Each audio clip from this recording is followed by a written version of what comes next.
You might have heard that the world of quantum is strange. However, it's probably even stranger than you think. Yet, I want you to have at least an intuitive grasp of quantum mechanics. In my opinion, one of the best ways to do this is to understand how quantum physics challenges or, at least, confronts the perception of the universe we've built with classical physics. We'll break this down into simple steps. It's a bit hard to do this quickly, but if you're ready, let's get started. This video was made possible thanks to Mysterious Discoveries and our YouTube supporters. If you want to support us, you can join by clicking the button below or using other links in the video description. Let's start with this. What are we fundamentally trying to achieve in physics? Predict or foresee how the basic characteristics of objects will change over time, right? We want to know where and how fast a thrown ball will go. Where will Jupiter be in 3 years, 5 months, and 2 days? We want to know that. We want to know where and when an excited electron will go. We're exploring the fabric and nature of the universe by doing these. We're discovering how it works. Some of the basic properties of objects we're trying to decipher are familiar from everyday life, such as quantum momentum and energy. There are also properties like spin, which are more meaningful for subatomic particles. We don't need to know exactly what they are for this video. In the end, what we want is how these current states have changed in the past and how they will change in the future. In quantum mechanics, what we're trying to do is similar. We saw where classical physics, or Newtonian physics, broke down for objects moving at the speed of light or around very massive objects. Therefore, we needed to develop the theory of relativity. We also saw that subatomic particles did not conform to classical physics, so we had to develop a new physics, which is quantum physics or quantum theory. For example, Schrödinger's wave equation, developed by Schrödinger and awarded the 1933 Nobel Prize in Physics, explains how particles in quantum mechanics, properties like speed and position, or quantum states, will evolve over time. So we have one equation that describes the temporal evolution of classical systems and another for quantum systems. If we have an isolated quantum system, we know from this equation how it will change over time. Over the 200 to 250 year period from classical physics to quantum physics, we built some awareness about the fabric of the universe and its operating principles. 4 of these are crucial to understanding quantum. The first is determinism. Determinism says that none of the events, phenomena, or processes in the universe can have a probability of, say, 30%, 50%, or 78.2%.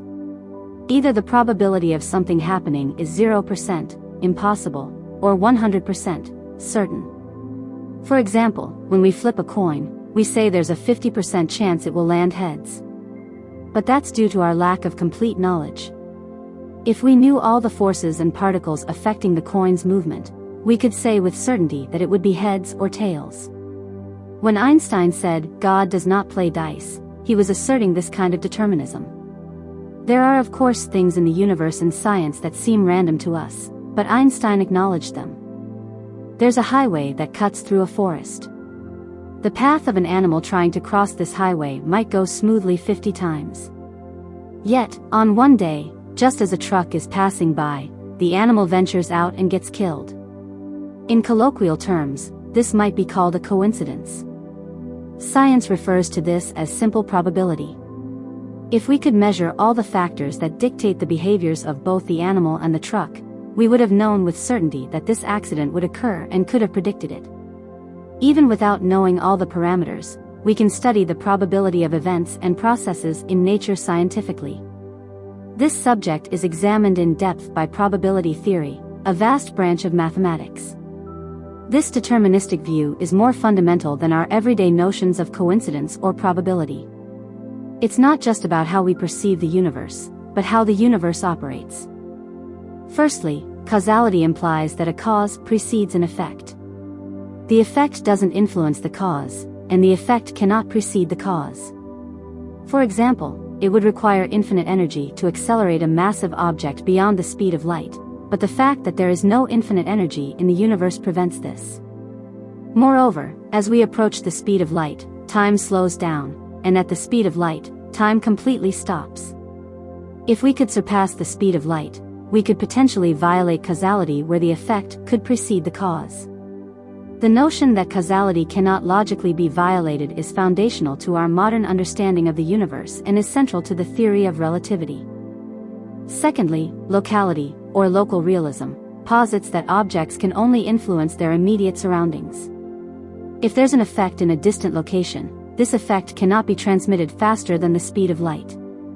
Consider the gravitational effect of the Sun on Earth. Suppose the Sun suddenly vanished. For the 8 minutes and 20 seconds it takes light to travel from the Sun to Earth, we would still orbit as if the Sun was present. This is because the gravitational influence takes precisely that long to affect us. Information that could change something in a distant location never exceeds the speed of light. Even for entities as close as particles inside an atom, their interaction never exceeds the speed of light. To us, these interactions feel instantaneous, but technically there's a minuscule delay. Lastly, realism, which is a slightly more controversial principle, suggests that every object must possess attributes definable in classical physics. Like a billiard ball behaves in a predictable manner, so should planets, atoms, and everything else in the universe. If an object, say a billiard ball, doesn't behave in a predictable manner, there must be something we don't yet understand about that system. According to this principle, once we uncover what we don't know, we'll realize that the system has always behaved in accordance with classical physics. What's being said is this: among the numerous foundational principles built upon centuries of physical knowledge, perhaps the most crucial are these four. Those familiar with quantum mechanics would have already spotted the problem in what I've described. Because quantum physics sweeps aside these four principles, as if mocking us. It's as if it's patting our heads, asking, "So you think you've figured out the universe?" It teases us. Just as the theory of relativity revealed bizarre realities that clash with our senses, such as time flowing differently around neutron stars or near the speed of light, or the spaghettification at the event horizon of black holes, quantum mechanics has also brought to light a series of astonishing truths. The issue lies in these truths of quantum physics. They clash head-on with the four principles previously mentioned. Contrary to classical physics, in quantum physics, we cannot know both the speed and position of a particle with absolute certainty. This isn't just about speed and position but related parameters as well. For instance, we can precisely predict a ball's location 3 seconds later, moving at 8 kilometers per hour and being 5 meters away. But when speaking about subatomic particles, like an electron, we cannot know its speed and position simultaneously with absolute certainty. This is referred to as the Heisenberg uncertainty principle. As a result, quantum mechanics, rather than specifying an electron's exact position or speed, describes the evolution of the probability distribution of its position or speed over time. Quantum mechanics essentially tells us that the universe is inherently probabilistic, which poses a significant challenge to determinism. Next is the quantum eraser experiment. I won't delve into the experimental details now, but physicists have made the double-slit experiment progressively complex. They set it up in a way where they measured which slit a photon passed through. Roughly 8 nanoseconds later, they could choose to either retain this information or erase it. The choice made 8 nanoseconds later affected the behavior of the photons measured 8 nanoseconds earlier. This implies that the impact of the quantum eraser changes the behavior of past electrons, posing a significant issue for causality. Lastly, consider entanglement. Let's take two electrons whose spins we don't know. At the moment, both electrons exist in a superposition of both upspin and downspin. If we measure one, we'll ascertain its state. If these aren't just any two electrons but are entangled, the moment we measure the spin of one, the spin of the other is instantly determined. But the distance between these two electrons seems to be irrelevant. Imagine this: you create two particles and send them to opposite ends of the galaxy.